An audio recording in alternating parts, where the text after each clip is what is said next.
আমার দাদা ব্যাটিং করতো, ব্যাটিং করে মেরে ছুড়ে সে 3 রান ফাল করে ফেলতো। আর এখানকার খেলোয়াড়রা বাল খেলে। প্রতি ম্যাচে 30-40টা গোল দিত, আর আমার দাদি লাগে পারতো না। বন্ধু, বাংলাদেশ তো প্রতিবারে হারতেছে। আমার মনে হয় আর 2 দিন পরে মুইতা সুরাবিজা খাবে। আমি ভাবতেছি ওদেরকে এই নদীতে জাল দিয়ে মাছ ধরতে দিব। আরে কি বললি? আমার দাদার আমলে একটা ক্রিকেট বল ছিল, সেটা দিয়ে আমার দাদারা 3 জন খেলতো। আমার দাদা ব্যাটিং করতো, ব্যাটিং করে মেরে ছুড়ে সে 3 রান ফাল করে ফেলতো। আর এখানকার খেলোয়াড়রা বাল খেলে। শেষ করছে রে, তোদের দাদা ক্রিকেট খেলতো, আমার দাদা ফুটবল খেলতো। প্রতি ম্যাচে 30-40টা গোল দিত, আর আমার দাদি লাগে পারতো না। না মানে আমার দাদির সাথে খেলে পারতো না। আমার দাদি একজন খেলোয়াড় ছিল, একাই 20-30 জনের সাথে খেলতো। আর তুই এটা কি বললি রে? আমি তো হারাম দাদার কথা বলছি। শালারা বল দিয়ে ব্যাট মেরে সীমানা তো পার করতে পারে না।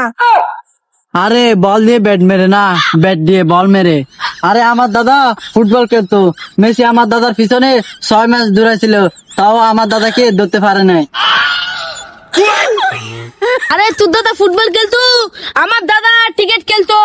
আমার দাদার থেকে একটা লোহার ব্যাট ছিল, সেটা দিয়ে আমার দাদা একটা বাড়ি মারতো, আর লোহার ব্যাটটা নাকি পড়ে যেত। আরে তোর দাদা এরকম খেলোয়াড় ছিল? আমার দাদা অনেক বড় খেলোয়াড় ছিল। স্টেডিয়ামে গেছে, একবার বল মারছে, স্টেডিয়ামের গ্যালারি সহ ভেঙে গেছে।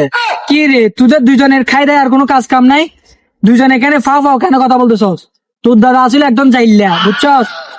খালে জাল ভাই তো। আর এর দাদা আসলে একজন নাফিত, মানুষের বাড়িতে বাড়িতে গিয়ে চুল কাটতো। দুজনে সে এখানে ফাও ফাও মারতো। এই পাগলের সাথে কথা বললাম নাই, আমার দাদার নামে বদনাম করতেছে। শালার এগুলা চাপাবাজি শুনলে কাজেও মন বসে না। কোত্থেকে যে এগুলো আসে চাপাবাজ।